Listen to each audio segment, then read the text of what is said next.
What's up, everybody? Welcome back. I hope that you're having a good week. It's the peak of the week, Wednesday. We're going to finish up with institutions today and continue talking about the historical trajectories of development set off by different institutional beginnings. And then we'll begin to talk about some of the legacies of colonialism and the legacies of slavery in particular. So, this is a useful way for us to connect these different themes because obviously the legacies of colonialism matter as much as the beginnings because those legacies are still with us. And it's useful for us to think about how today's circumstances might be really a product of the past. At the same time, though, we'll be thinking about opportunities for institutional change and when and why institutions are changed when they are. And I'll be incorporating you, and I'd like to hear as much from you today as possible. But we'll also hear from some different thinkers that we've read and that influence a lot of the work that we've been discussing in class. So it's very good to see you. Welcome back. Very happy that you're here. One comment I want to make is that we're very happy with your performance on the problem sets. It is the first assignment and we'll have many more. And so if you're feeling discouraged about how you did, just remember that it's really just the beginning of the semester. And this is just the beginning of the different evaluations that you'll have an opportunity to complete for the course. And I'd also like you to remain optimistic too. If you feel like, you've done so poorly that you can't catch up, just bear in mind that it's a long semester and we have a variety of different opportunities to do well or secure a better position in the class. So just keep that in mind, but continue working hard. And we're just very pleased with your performance and with your continued engagement in the class. So let's go ahead and get started. We'll get started by summing up 4 key ideas that relate to our discussion of political institutions in development so far. The single most important idea is the thesis that development varies with the political institutions left behind by European colonizers. We know that they left behind different types of political institutions. Settler colonies had inclusive or good political institutions that tended to disperse power, represent interests, respond meaningfully to constituents. On the other hand, extractive colonies had bad institutions, as we've sometimes referred to them.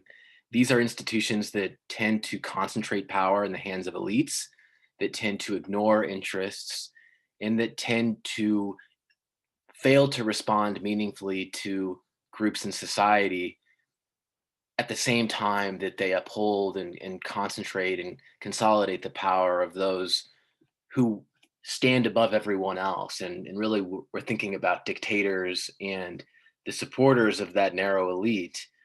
In the context of colonialism, this, of course, included those who were close to the crown and who benefited from the crown's mercantilist policies.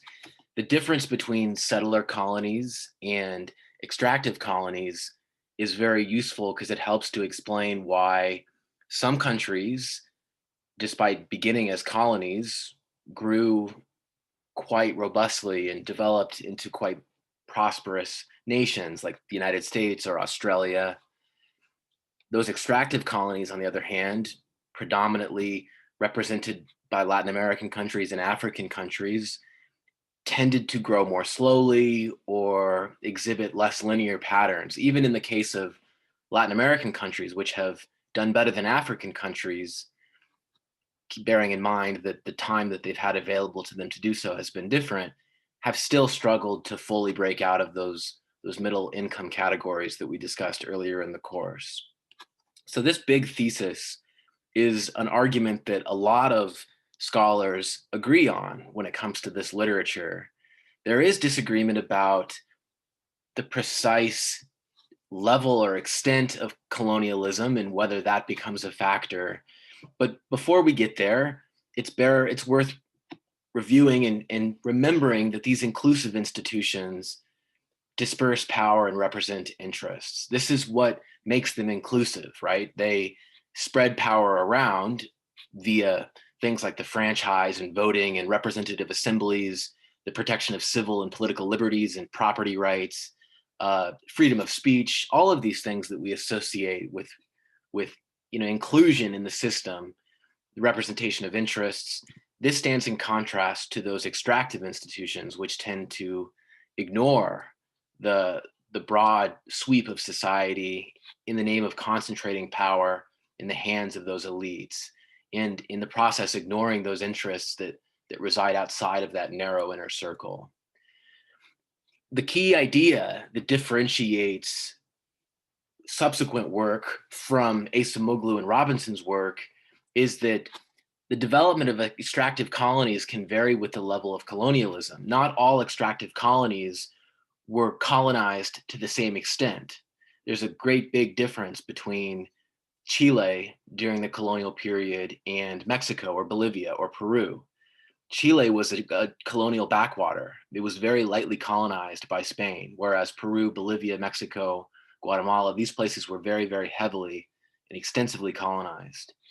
And that's an important point because that helps us to explain why, for example, Chile may have grown more since the end of colonialism than, say, Guatemala or Peru or Bolivia. And even though Chile, like those countries, remains largely dependent upon natural resource exports, they have exhibited more robust rates of growth, and they've done a better job of addressing human development issues, the kind that we've discussed in class.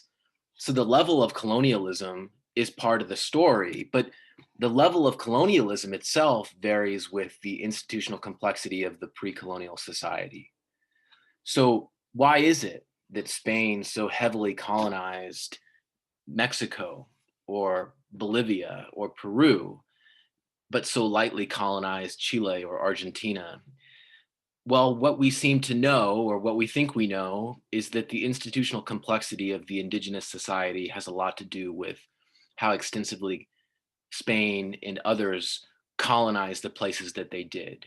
And by this, we mean whether or not the indigenous society had, for example, slave labor, whether there were social stratification systems, whether there was a sort of bureaucratic or state-like apparatus that already existed.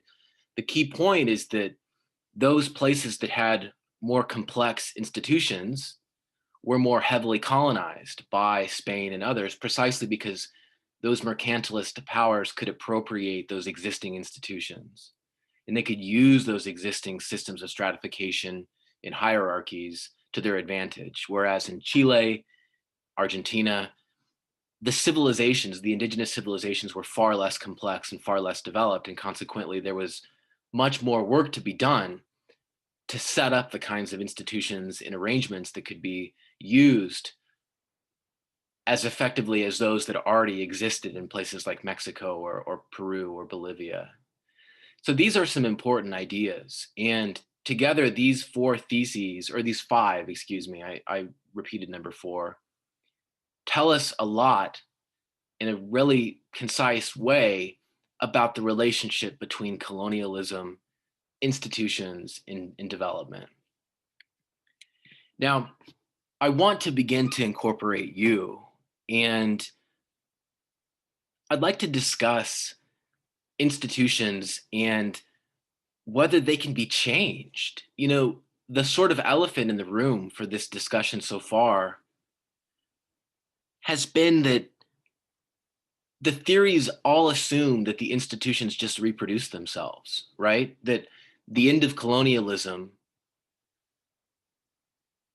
resulted in the turning of the page, but all the same institutions essentially remained in place, and to this day continue to sort of drag down development or kind of hold back these former colonies. And so the question is, does this mean that institutions are unchanging? Does this mean that they're just always there and we can't replace them or destroy them or build new ones? Does anyone want to address that question?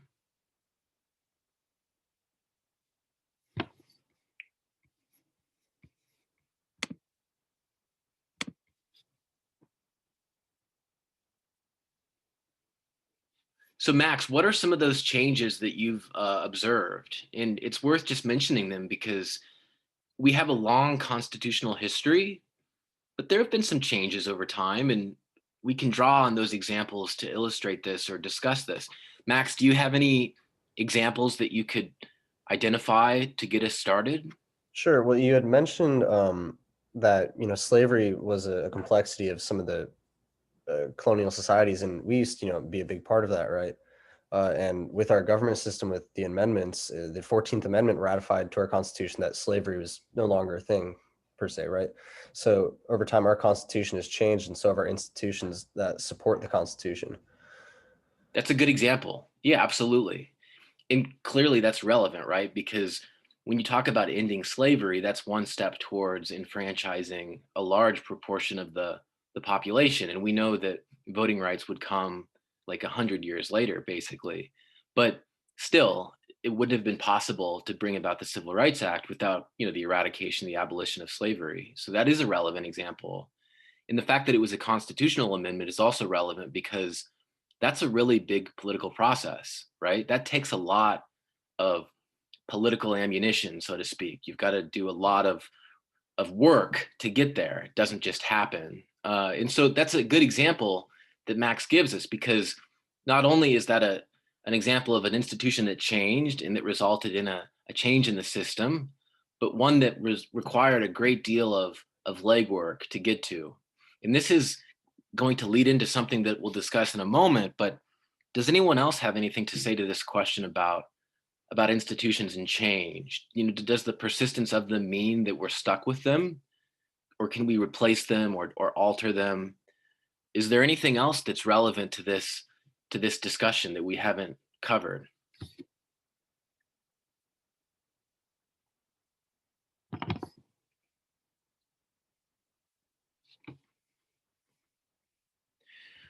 So Lewis says, didn't China completely change their institution, which helped the lower class have more income? Now, this is a good example or a good question. What about China, right? China is this example of an extraordinary developer. We used China from the beginning of the class as a case of rapid growth over the course of 30 or 40 years. Did that involve some institutional changes? Well, politically, no. We know that for the most part, it's still a one party state. There's been some liberalization on the edges, right? Elections now involve a few more candidates selected by the party, but it's still a one party state. And in that regard, political institutions remain relatively stagnant, but economic institutions have changed quite a bit.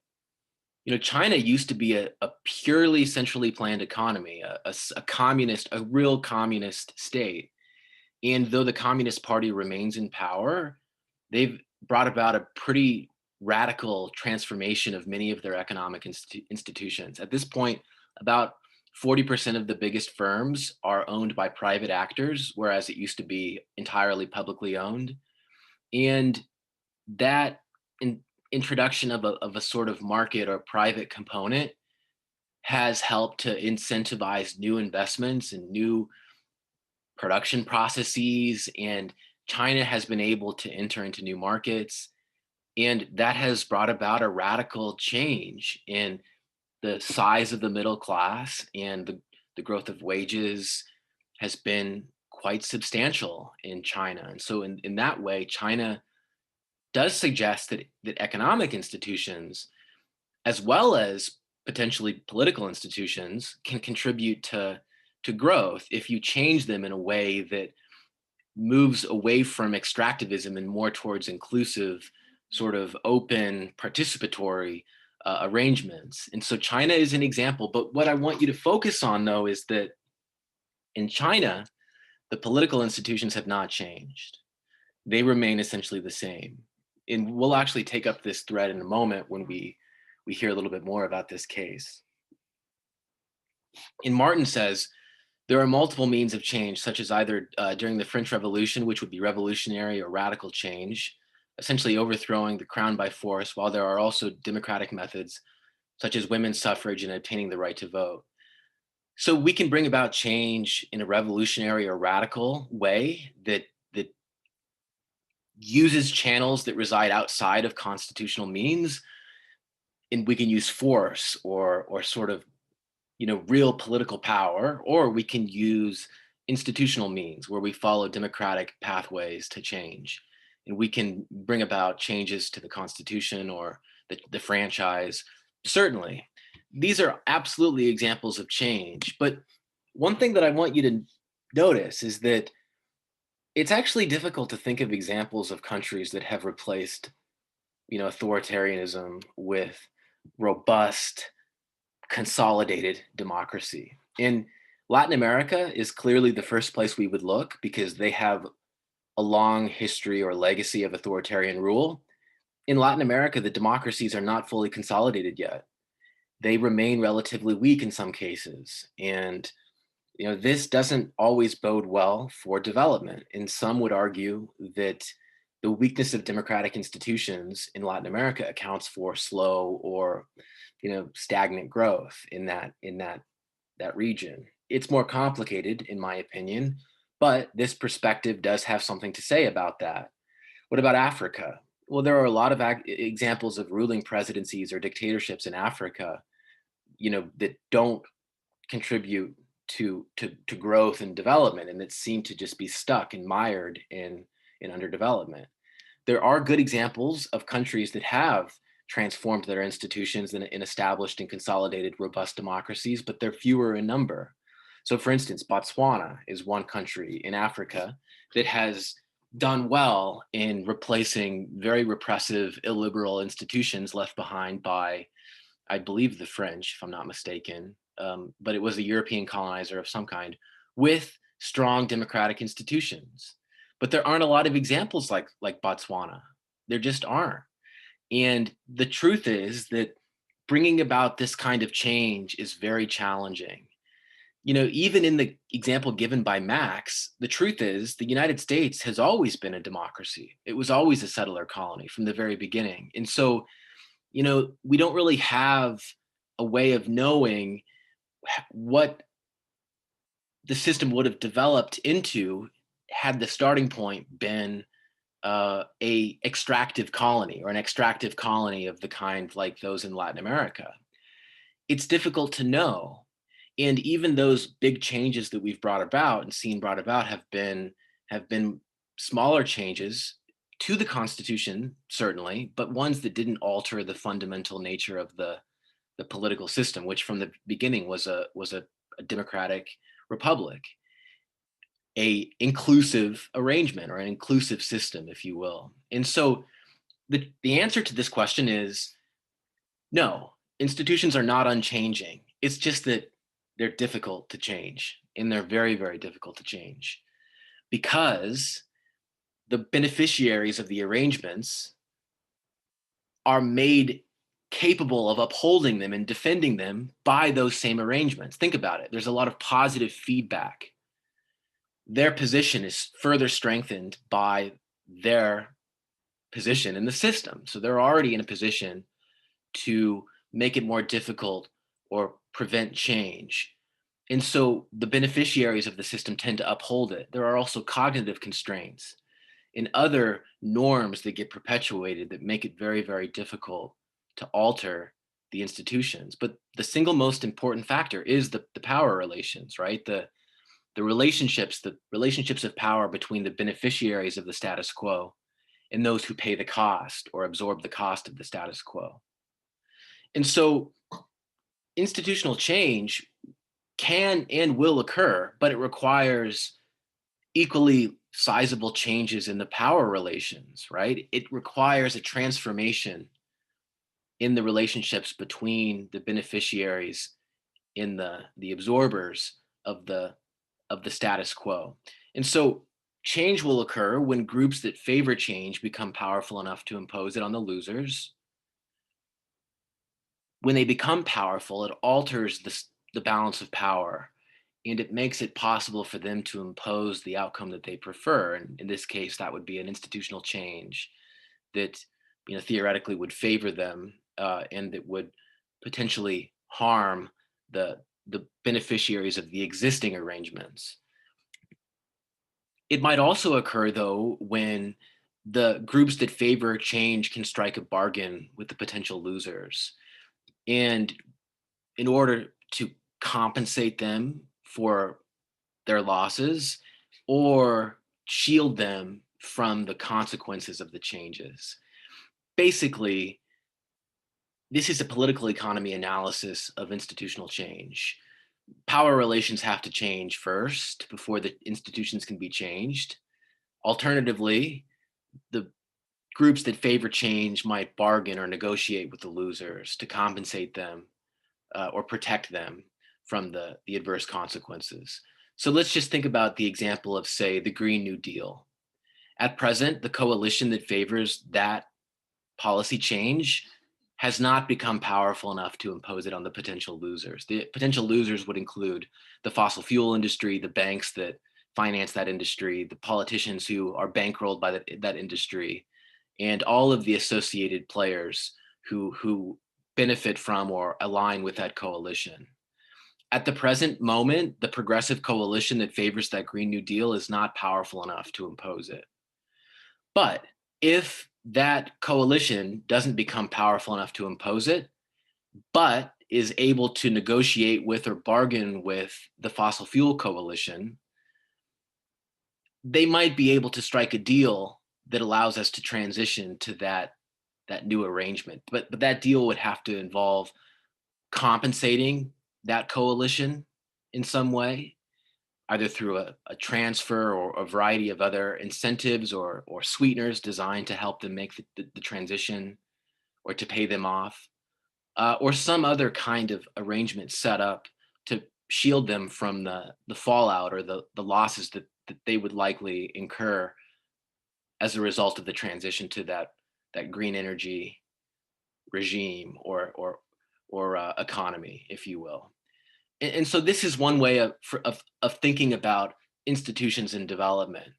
And the point that I want to make to you is that just like how during the colonial period, institutions were imposed by European colonizers who were more powerful than the indigenous societies that they confront, in the contemporary period, institutions are changed when the groups that favor change become more powerful than those who oppose it. And so power relations are generally viewed as a critical component of change in maintenance and so on and so forth. And so in my own work, for example, I've written extensively about power relations and how sectoral transitions in the economy are driven by power relations and changes in power relations. Let me take a look at the chat. There's a comment here. Positive feedback. So positive feedback is basically like when,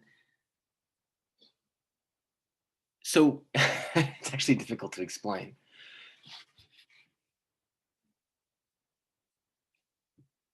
We think about positive feedback in terms of like increasing returns.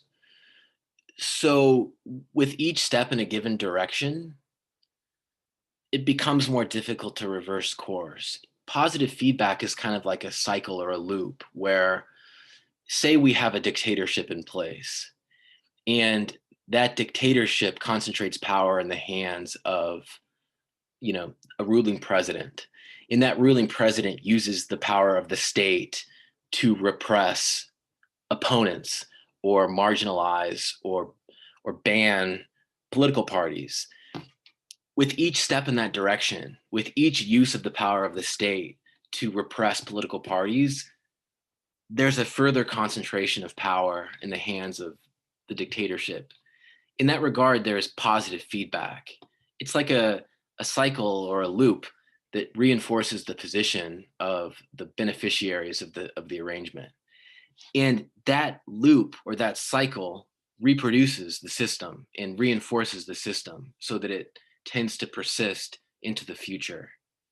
And the idea is then that those parties that might oppose the dictatorship are getting weaker and weaker and weaker as they're more and more repressed. And the dictatorship is getting stronger and stronger and stronger as it continues to sort of double down on the military and police powers of the state. So that's the idea of positive feedback. it's very abstract. It's kind of hard to think about. Yes, good, Christiana. Yeah, it's not positive in in terms of like the connotation. It's positive only in the sense that it feeds back into what produced it, not in the sense that it's good. In fact, positive feedback is usually bad because it tends to reinforce the advantages of disproportionately powerful actors. And so positive feedback, we're only understanding in terms of the way that it propels or deepens or reinforces the sets of relationships that already exist. So yes, Christiana, you are correct.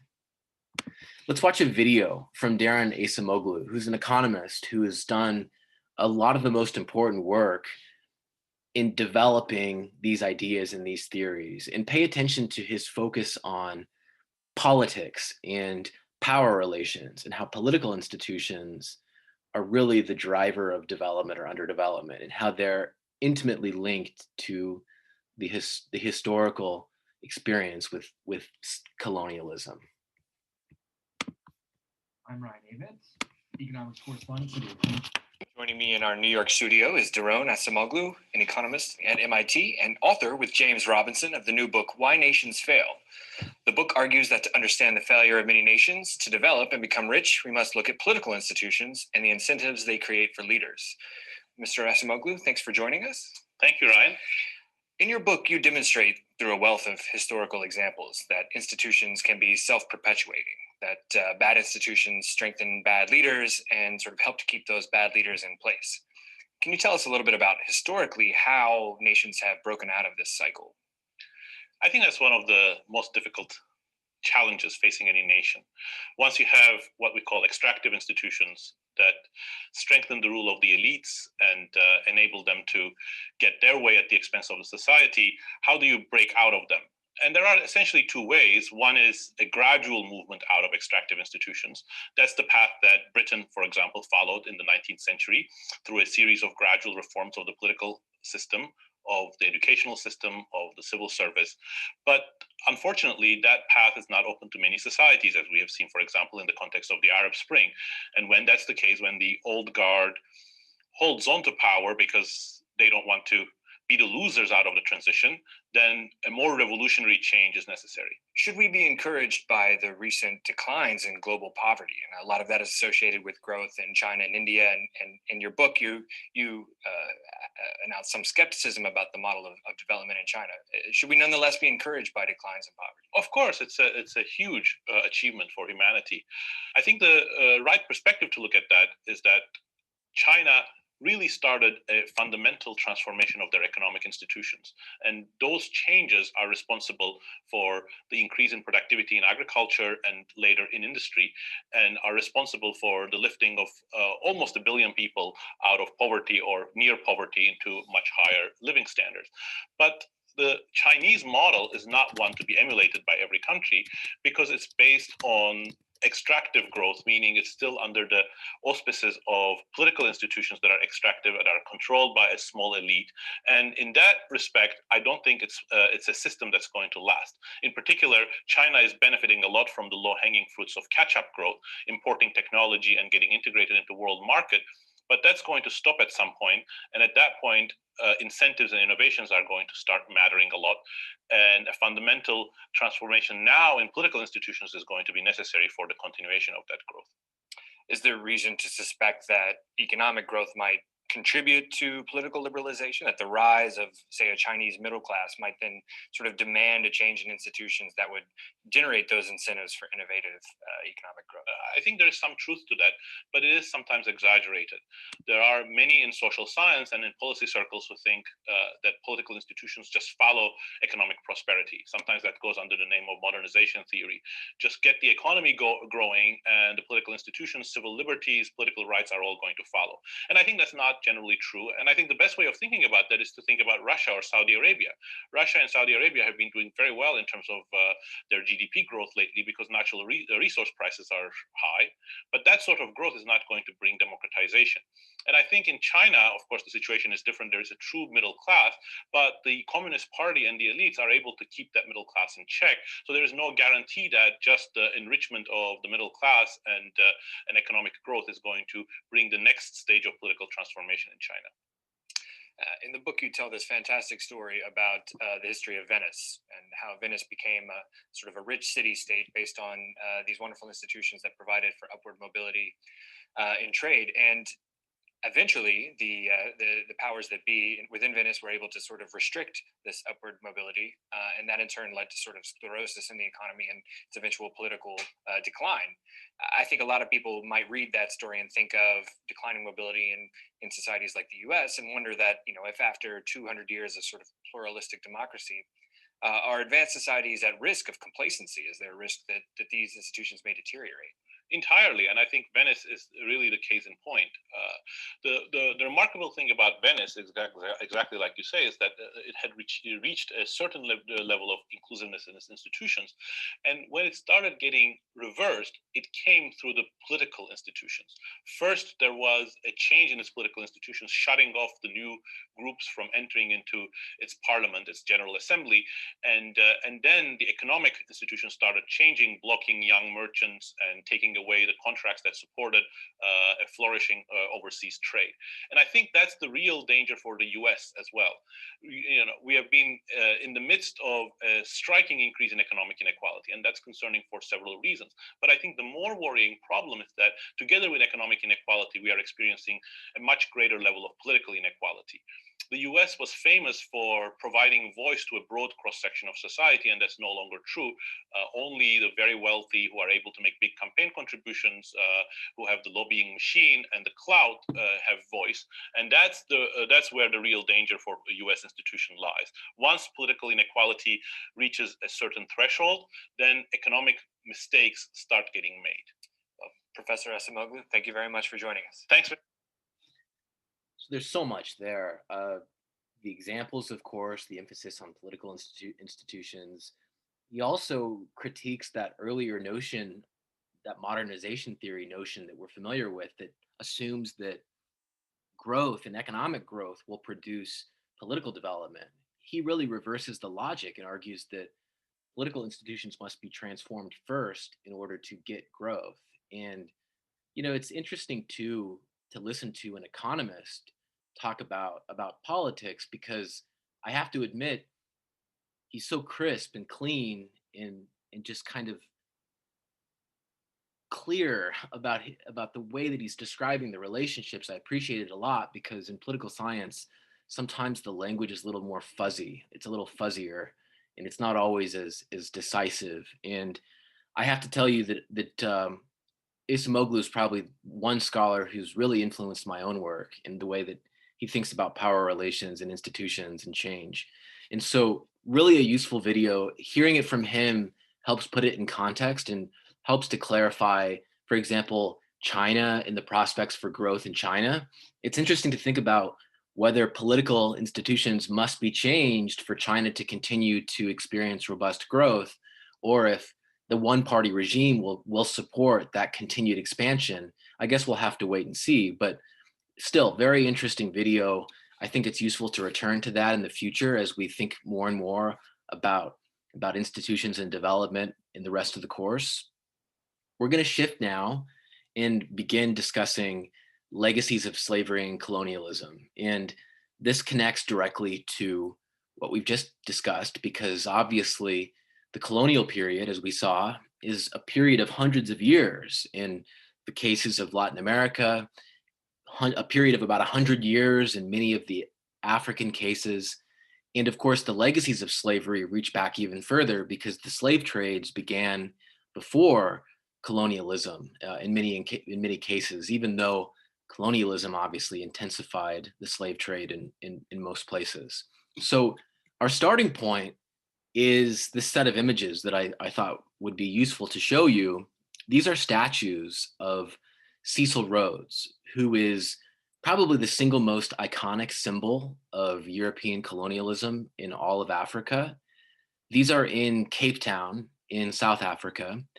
And in recent years, there have been a lot of protests and demonstrations directed at these statues and targeting them for removal. One of them was eventually removed, but one of them still remains. And in a very strange but straightforward sense, it kind of symbolizes and exemplifies the enduring legacies of colonialism itself. And specifically the way that these legacies tend to persist well into the contemporary period and potentially hold countries back as they try to develop and attain prosperity and stability and peace and all of the good things that we associate with development. South Africa is among the African countries that have performed the best economically since colonialism. And so it's understandable that the endurance of legacies like this would be the most controversial in places like South Africa. But this is the situation throughout Africa, where the question of colonialism and the legacies of colonialism is very much a part of the debate. In this lecture on today and Friday, we're going to be discussing these legacies and focusing in particular on Africa. Now, notice that we paid a lot of attention to Latin America when we talked about extractive and inclusive institutions, and we differentiated between the US experience and the Latin American cases, the US being sort of our example of a settler colony, the Latin American cases being our examples of extractive colonies. We don't know as much about Africa, but this week I did have you complete a reading by Samuel Nunn about African slavery. And so we will focus on African development in this lecture, and we'll look at historical legacies, in particular, the legacies of slavery. But before we get there, we will cover colonial institutions, and in particular, political institutions that empowered chiefs through the appointment of them by the colonial power. We'll look at colonial infrastructure investments. We'll look at the way the colonial powers scrambled for Africa and drew up relatively arbitrary borders in the process. We'll examine the legacy of the slave trades. And then finally, we'll consider some pre-colonial features of African societies. And then we'll look at their connection to contemporary development. So that will get us thinking about some of the questions tied to institutional complexity in the pre-colonial society. We discussed that already in Latin America. We'll look at Africa now. One thing I want you to pay attention to is that this debate in the question of the legacies of African development is not as settled as you might think. It's a very emotional debate, and you might anticipate that the consensus is that colonialism was overwhelmingly negative.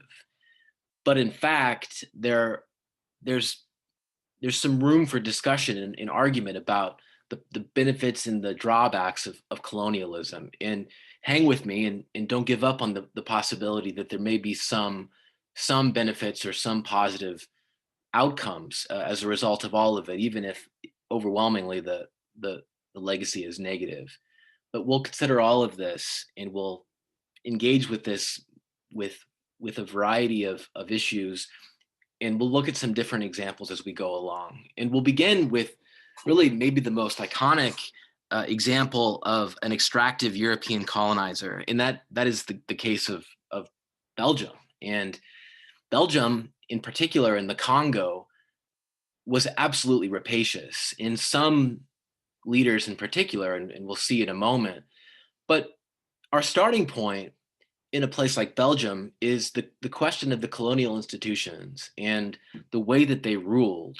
You know, much like Spain, Belgium, France, others set up very extractive institutions, and they did so by establishing absolutist authoritarian states that were designed to channel precious resources and wealth back to the mother country. And these extractive institutions included, of course, slavery and forced labor, social stratification that involved appropriating existing systems of slavery where they existed, but also setting them up where they didn't.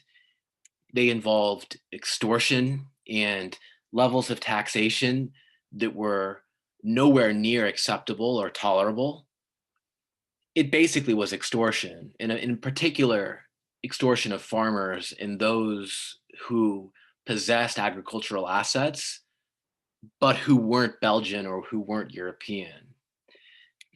Oppression in the form of political repression and the absolute destruction of human rights to freedom, or freedom of movement, or freedom from confinement. Of course, slavery is already part of that oppression, and so you can easily imagine how the political system would not provide for any of the basic rights or liberties that we associate with inclusive institutions. And then also mass killings in Belgium in particular. This was an approach or a method that was used very widely so as to ensure total control of the population. And so the political institutions revolved around coercion, violence, authoritarianism, and absolutism, all in the name of ensuring total control of systems of forced labor and human subjects that represented a means to extracting wealth, and principally natural resource wealth. And so this is a picture from Belgian Congo that clearly illustrates the sort of stratification or the distinction between the natives and the Europeans. Let's take a look at the example of the Congo and consider some of the legacies of those political institutions. Those political institutions of slavery, oppression, they were especially destructive in the case of King Leopold II, who ruled the Congo from 1895 to 1908. And he basically treated the Congo as his private estate.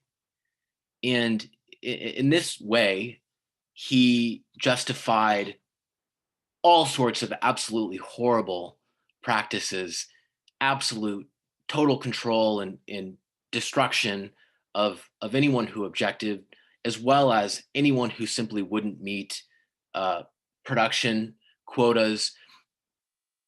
We'll take a look in a moment at how brutal the political institutions in the Congo were, but suffice it to say for now that the legacies of those institutions are just as negative as the institutions themselves. And so what we know is that King Leopold II in his administration left behind legacies that include lower literacy, schooling, and health outcomes, that include more authoritarian chiefs, and that include public goods provision that is substantially worse than elsewhere. And you might be asking, well, how do we know that these are actually the legacies? Well, the way that we know is because the studies that have been done compare regions inside and outside of the boundaries that were conceded to King Leopold in 1895. Basically, you can draw a boundary or a line between those areas that were conceded and that weren't. And within the boundaries, literacy, schooling, and health rates are all lower.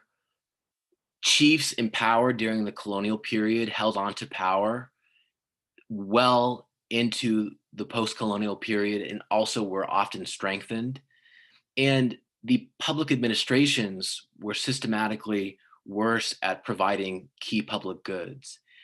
And the comparison is one that we would refer to as a natural experiment, or that takes advantage of those patterns of similarity and difference that exist as a result of a small change, and that allow us to draw conclusions about the impact of colonialism in this case.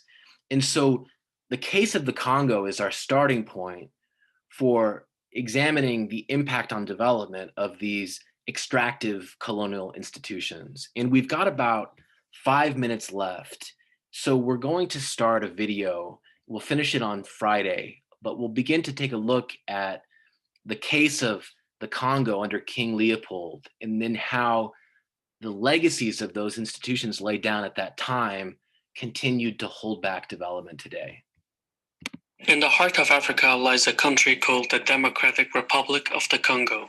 It is a vast place with lush forests, vigorous rivers, and incredible riches such as gold, timber, uranium, cobalt, diamond, etc.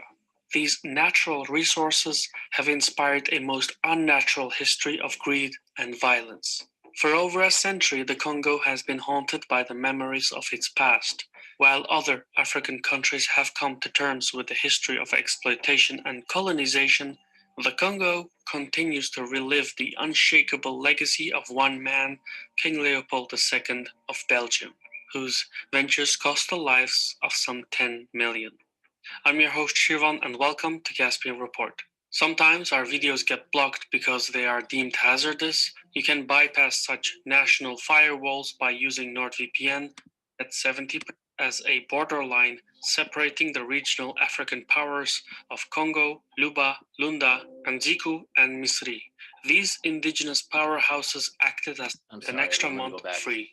For centuries, the Congo River Basin served as a borderline separating the regional African powers of Congo, Luba, Lunda, Anziku, and Misri. These indigenous powerhouses acted as patrons to smaller client states, and they frequently traded slaves, spices, and other goods with Arab merchants and Portuguese explorers. It was a balance of power that was ripe for exploitation. In Europe, the wheels of industry began to turn, and with the Industrial Revolution came a new demand for materials, including rubber, a strategic resource then monopolized in South America. The post-Napoleonic nationalist fervor that swept across Europe and the economic downturn of the 1870s resulted in the abandonment of free trade for protectionism. The great powers of Europe turned to Africa as a means of balancing their trade deficits. At around the same time, developments in medicine overcame the tropical diseases that had previously closed off Central Africa.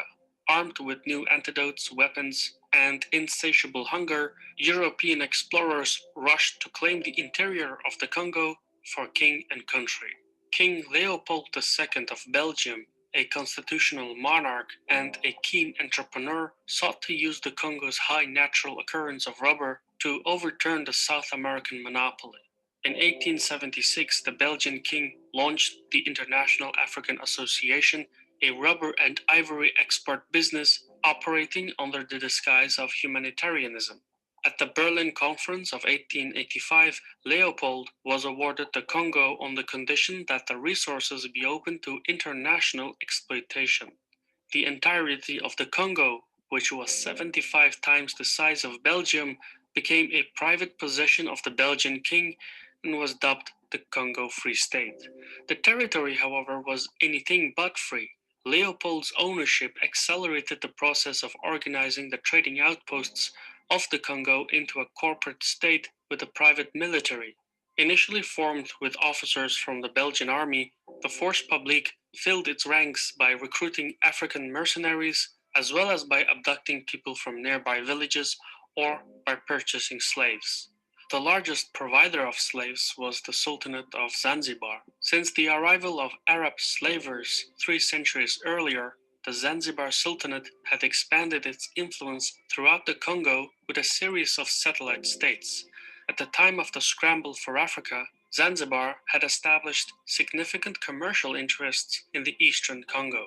For the Free State, however, Zanzibar was a threat. It didn't take long for the rivalry to turn violent.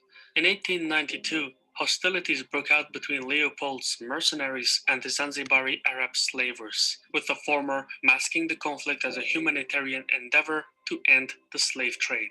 2 years into the fighting, the Congo-Arab War resulted in the deaths of tens of thousands of Congolese and the permanent expulsion of Zanzibari influence from the contested area. Having secured its borders, the Free State was organized for maximum profit. Company officials created a central crown territory bordered by many smaller districts, each sold to a foreign private export company, such as the Anglo-Belgian India Rubber Company. To meet the demand. All right, everyone, we're going to finish this on Friday. I hope that you have a wonderful rest of your day, and I'll see you then.